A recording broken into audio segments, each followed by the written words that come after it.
venganza de los electroalces pop. El universo cinematográfico de Marvel ha crecido muchísimo, con sus fases, con la llegada de muchos personajes y con sus series y películas, y desde sus inicios todo fue dividido por sagas y fases. Ahora nos encontramos en la saga del multiverso y tal vez acabamos de terminar una de las peores fases de este universo. Y por eso en este video traemos cómo la fase 4 del universo cinematográfico de Marvel es la peor de todas. Somos muy fans de todo el universo de Marvel. Podemos ver el increíble trabajo de adaptación que han hecho todas estas icónicas historias de los cómics. Lograron ir más allá de lo que otras adaptaciones de superhéroes habían podido hacer, creando un complejo mundo con todos los personajes que de algún modo está interconectado y con una historia central donde tratan de involucrar a muchos de los personajes. No ha sido una tarea fácil porque hemos visto cómo otros estudios han tratado de replicarlo y fallado en el intento. Y a pesar de los años que han pasado desde el estreno de su primera película,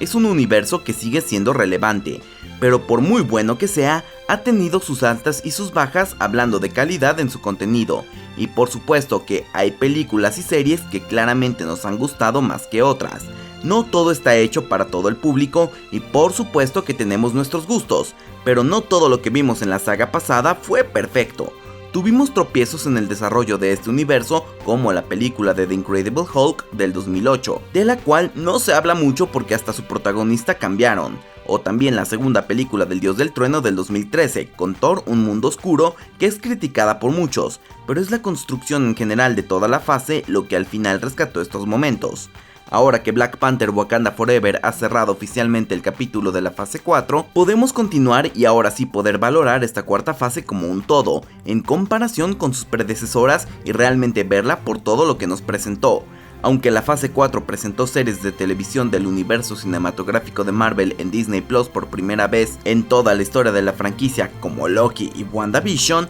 estos tuvieron también un impacto importante en todo lo que se vio en esta fase.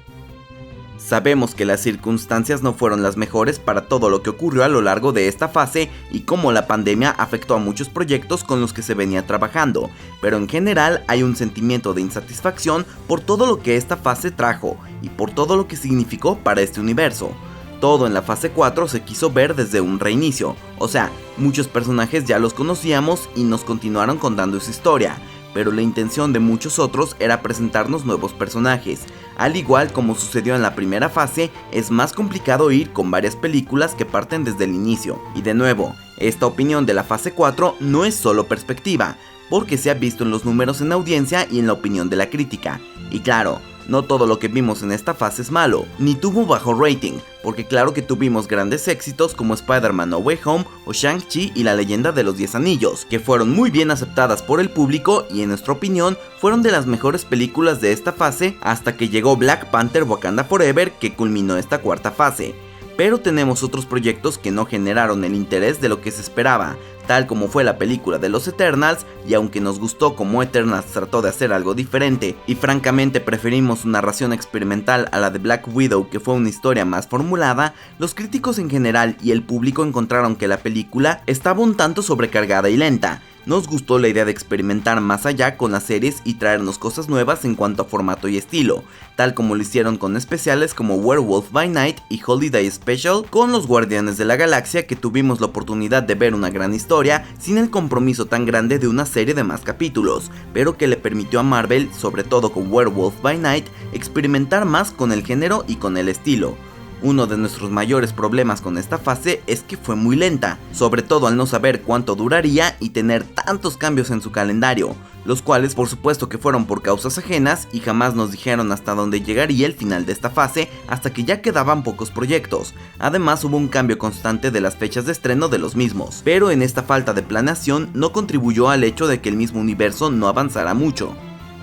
Se dijo que mucho era porque estaban planteando cosas nuevas, pero se sintió un avance muy lento y poco comprometido. Tuvimos series como WandaVision, donde causó grandes expectativas, y tuvimos un final donde el estudio no quiso revelar mucho de su siguiente paso. Esto lo vimos en muchos de los proyectos, donde se notaba que al final habían decidido cambiar estos finales porque muchas filtraciones mencionaban que los finales iban a ser diferentes, y bueno, Marvel optó en esta fase por una propuesta de cantidad en vez de calidad. Tuvimos el estreno de muchos proyectos que tal vez debieron pulirse un poco más antes de tener su estreno, sobre todo lo de los personajes menos conocidos que apenas están tratando de crear su propio público, así como su propia audiencia. La serie de She-Hulk, por ejemplo, se sintió que aún se pudo trabajar un poco más, y no estamos del todo seguros cómo nos sentimos con este final tan meta, el cual hace que parezca que todo lo que vimos a lo largo de los primeros episodios, en cuanto a la construcción del personaje, pues no valió la pena. A veces es difícil comparar esta fase como por ejemplo con la primera,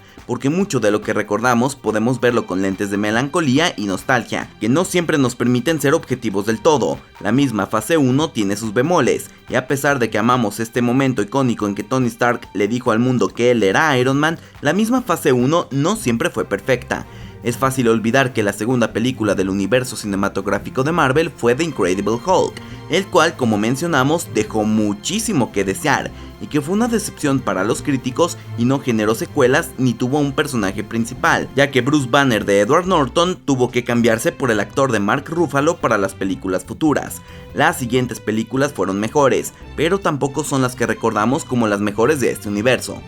Iron Man 2, Thor, Capitán América, y estas dos últimas siendo las primeras de los personajes, pues seguramente todos recordarán que las siguientes películas de estos personajes llamaron mucho más la atención, pero sí se recuerdan con un cierto cariño la llegada de Steve Rogers de Chris Evans y de Thor de Chris Hemsworth en sus películas en solitario, y es recordado por muchos.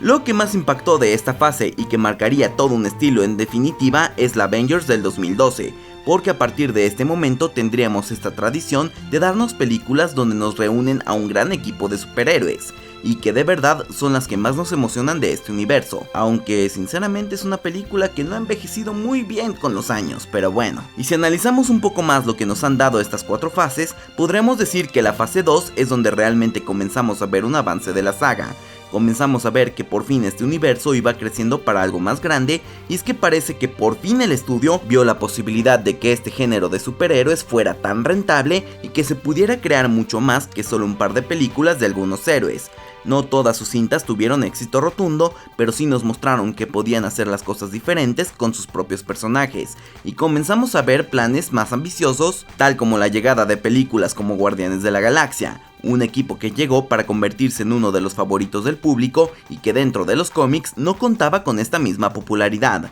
También llegó la secuela del Capitán América y El Soldado del Invierno. La verdad es que fue la cinta que hizo que este personaje fuera parte de una conspiración, el cual a muchos nos gustó ver en la pantalla. Y luego llegó Ant-Man, que tal vez no es la película favorita de muchos, pero que su estilo tan cómico fue muy diferente a lo que otras películas nos habían propuesto. Y tal como hemos mencionado, no todo es perfecto ni con el éxito esperado, porque llegó Iron Man 3, que es una de las películas que menos le ha gustado al fandom. Es muy rara y el personaje de Tony Stark da un poco un paso atrás en su evolución como personaje. En esta fase también encontramos a Thor: Un Mundo Oscuro, que también es de las películas del Dios del Trueno que menos les gusta a la mayoría, y la fase concluyó con Avengers: La Era de Ultron, que tal vez esta película no tuvo el mismo recibimiento que la primera de The Avengers, pero hasta cierto punto fue medianamente bien recibida. Si nos preguntan si estamos hablando de que esta fase 4 fue la peor del MCU, es porque el estándar de lo que consideramos la mejor es la fase 3,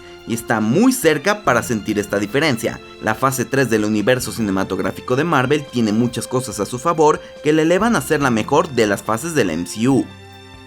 En primer lugar, contiene la mayor cantidad de películas de cualquier fase con un gran mayor número, que es de 11 películas. Ya hemos dicho que la cantidad no es lo mismo que la calidad, pero en este caso muchas de ellas son realmente buenas, así que este gran número también va de la mano con una gran calidad. Y si nos vamos a reconocimiento, la fase 3 tiene las películas del MCU que fueron más aclamadas por la crítica, incluida la película de Marvel con mejor calificación, que es Black Panther, así como Thor Ragnarok y un par de películas que dieron fin a esta saga, las cuales fueron las increíbles Avengers Infinity War y Avengers Endgame. Y esta también es la fase donde Peter Parker de Tom Holland y el Rey T'Challa de Chadwick Boseman fueron presentados por primera vez en la película de Capitán América Civil War, cosa que fue completamente épica. Además, en esta fase fue cuando se estrenaron 2 de las cintas de Spider-Man, las cuales fueron Homecoming y Far From Home, esta última la que cerró esta fase, y es que este personaje es uno de los más populares de este universo. Y aunque nos presentaron cintas que tal vez no agradaron mucho como se esperaba, tal como fue la Capitana Marvel, la verdad es que el estreno de Avengers Infinity War y Avengers Endgame ayudaron bastante a darle estructura a esta fase, y así es como se puede ver claramente todos los errores de la fase 4, al no tener una estructura clara, al poner la cantidad sobre la calidad, y al hacer sentir al público que realmente no valía tanto la pena todo el tiempo que se le estaba invirtiendo. Pero hey, esta nueva reestructuración de los nuevos proyectos parece que van a corregir todo esto. Las caídas son necesarias para que las grandes compañías se den cuenta de sus errores y así puedan mejorar todo. Así que este pequeño tropiezo esperamos que sea una gran oportunidad para que Marvel pueda alzarse de nuevo con grandes e increíbles proyectos de una gran alta calidad. Pero de igual manera, si te interesa conocer 15 preguntas sin respuesta que nos dejó Black Panther Wakanda Forever, te lo dejaremos aquí en las pantallas finales junto con otros videos. Y hasta aquí su amigo, la luz del multiverso. Y como siempre, acabas de ver la venganza de los Electroals es Pop. So say we all.